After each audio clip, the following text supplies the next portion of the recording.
understanding that the next big mountain that I needed to climb was really taking a look at what assessments we were doing, which standards we were using.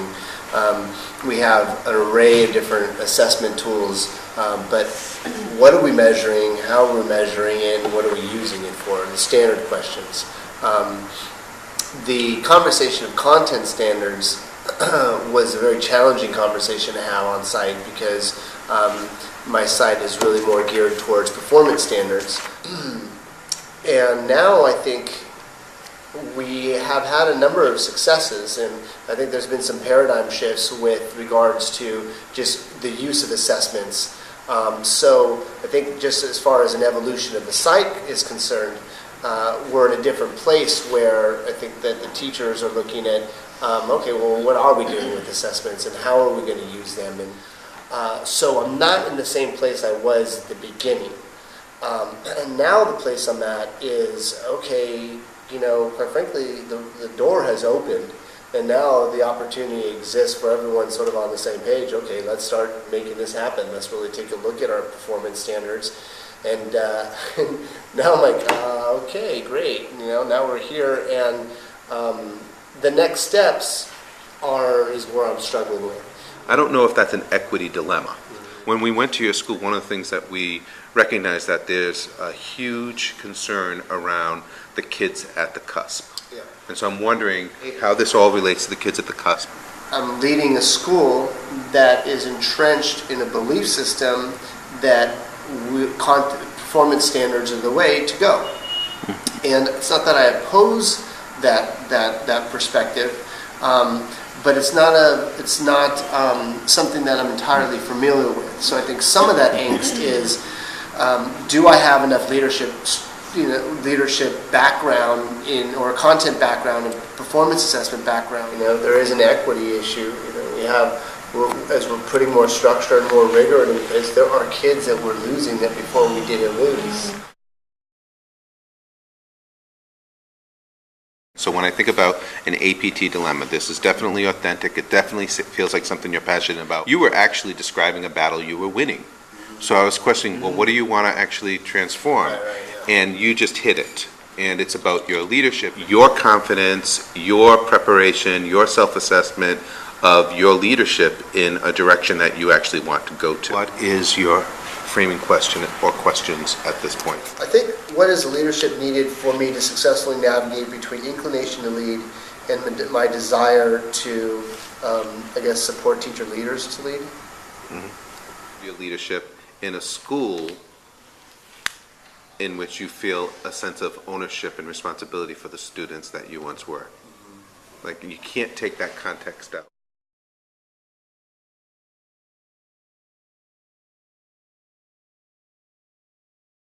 I'm going to open it up to just a few minutes of clarifying questions.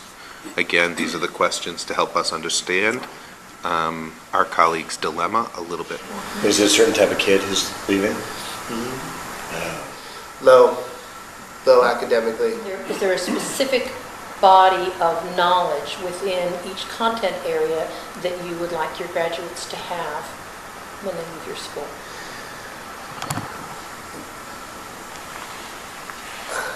Yes. And what I heard was that you want to, you don't know when to let a teacher leader take over, or when you should take over. And why wouldn't you want a teacher? That's a question. I don't have an extensive depth of knowledge with performance standards. And quite frankly, I don't have a depth of knowledge with being able to bring my staff through a process of incorporating different performance standards or standards whole school. It's a new game. Fortunately, my staff is brilliant and very talented, so it's kind of like, well, I know that I'm going to support them as we're going to go through this together. But I guess the crux of the question is, how do I do that effectively? You know, how much leeway, latitude are they going to need to be successful?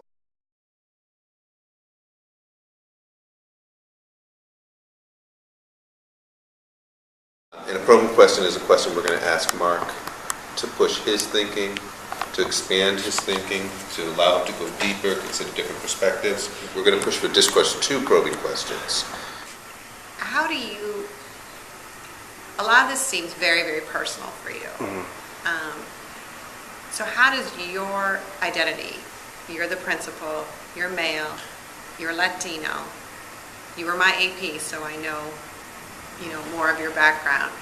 I think it's fair to say that X number of years ago, you could have been a kid at downtown, right? So how does that sort of come into play in terms of this focus, this really, really passionate focus you have on assessments?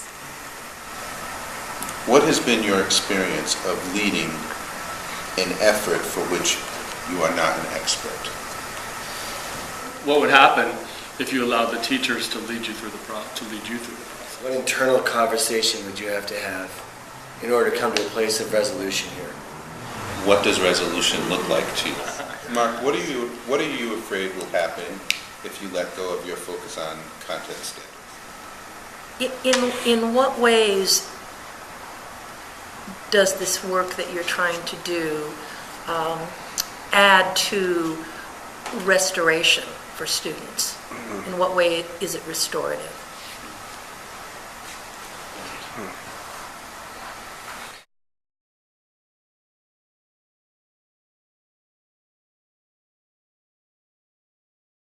We're going to have a conversation as if you're not in the room. What did we hear? What did we not hear? How would we offer him All right. support? I didn't hear it. What didn't you hear? I didn't hear it. I hear a lot of different things. It's hard for me not to look at you. I didn't hear, there's a lot of, maybe the real equity here is Mark turning all his great energy to those who haven't reached their potential with those teachers, because it sounds like... I can totally relate to only feeling useful if I'm climbing a mountain. And when I get to that piece, because it's really hard to measure progress when you're on flatter ground. And to be honest with you, anybody can do the flat ground part. That could be a monkey in a suit. You're talking to us, remember? Oh, sorry, can do the flat ground part. Could have been me sitting in that chair. See, actually, downtown is being on a plateau at all. There might be a little resting point somewhere, but I think that there's still a hell of a lot of mountain to climb. And I think that Mark is a great person to do it because of, while Mark didn't talk about it, and I was putting myself out here a little bit, I think, people who come from backgrounds where it wasn't assumed that you would go to college, I think that we always, in some way, feel like imposters. Yeah. And if they only find out who I really am or where I really came from. And yes, to let the teachers move forward, but they're not moving as much as they need to be honest. That part That's right. is the plateau. Now the next mountain is really this push on rigor. I think what we're really talking about is rigor. And what I hear is sort of this tension between having a huge amount of respect for the staff, but yet at the same time, he's not saying it, but really feeling like they're not being rigorous enough with the students. That's what I hear.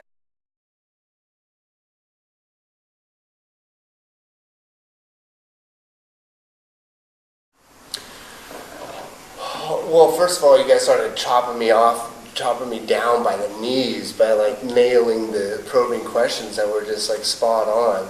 It's just I feel that the probing questions for me hit some root issues. The first root issue is sort of the plateau. What it is for me at school sites is I like the action, I like the drama. I like going into chaos and making sure everything's running effectively, right? But once you get to plateau, it's a different subset of skills. And I don't have those subset of skills to the degree necessary to be a very effective principal. This is my big mountain. Downtown high school is my big mountain. That the lens that I have is really narrow. I want to see my kids successful. I want to see our kids successful. But I'll tell you what, I'm also nervous to see what I'm going to find out. Because the more I define our kids is going to really also narrow what we're going to be able to do. And that's a little frightening, particularly is because, we're being very public with our programs, more so than I think we've ever. Is this the real life?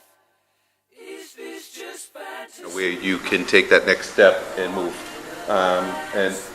forward. Someone ordered food? No. You can take that next step and move forward. What food was it?